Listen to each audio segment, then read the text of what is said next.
May susunod at makasama na kaya si alias Pugi, mga kababayan, sa Bilibid?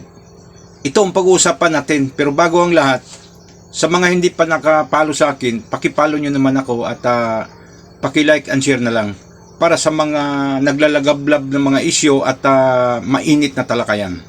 So dito tayo, mga kababayan, kay Martin Romualdez at saka kay Chis Escudero, na pagkatapos na maisumiti ng Independent Commission on Infrastructure ang kanilang final report, mga kababayan, kung saan itong dalawang mambabatas ay inirekomenda ng ICI na pakasuhan ng malversation of public funds at saka plunder, mga kababayan. Parihong mga walang piyansa ito, mga non-billable offense ito, kasi itong malversation, mga kababayan, is kapag mahatulan ka nito ay reclusion perpetua or life imprisonment. So wala itong piyansa, wala itong bail, mga kababayan. Pati itong plunder ay kapag ang pag-usapang halaga sa anomalya, mga kababayan, ay halagang 8 milyon pataas, abay pasok sa plunder yan at non-billable din yan, mga kababayan. So hindi malayong mangyari, mga kababayan, na may susunod kay alias Pugi at saka may makasama na siya. Ang isang big fish na nahuli ay baka madadagdagan na ngayong susunod na buwan.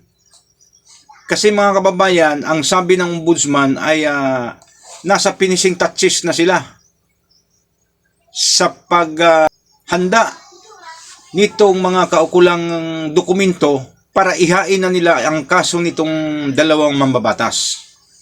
So napag-alaman natin, mga kababayan, na itong si Martin Romualdez ay talagang lantaran itong mga pinangalanan ng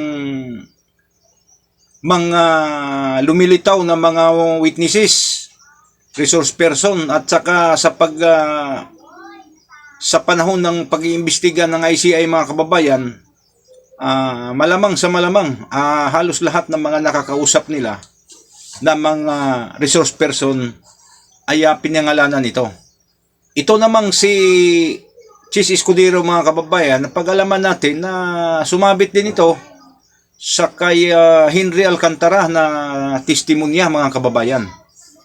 So mas mabigat-bigat kung tutusin, mas mabigat-bigat itong kay Martin Romualdez, kasi ang pundo ng bayan, ang pundo ng taunang budget ng bansang Pilipinas ay pinakialaman dito ni Martin Romualdez. At pati ito si Chis Escudero, mga kababayan, kasi ito yung Senate President noon .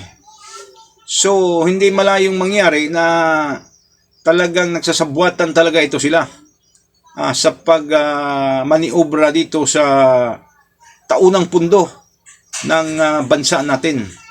So ang tabayanan natin ito, kasi nga sabi ni Boying Rimulya ay buwan ng Mayo ay masasampahan na nila ng kaukulang asunto or reklamo itong dalawang mambabatas. So huwag kang magkamali dito, Sir Boying, kasi nakatutok sa iyo ang mga taong bayan dito sa usaping ito, kasi mabigat-bigat itong mga pangalang nabanggit, lalong-lalo na itong si Martin Romualdez.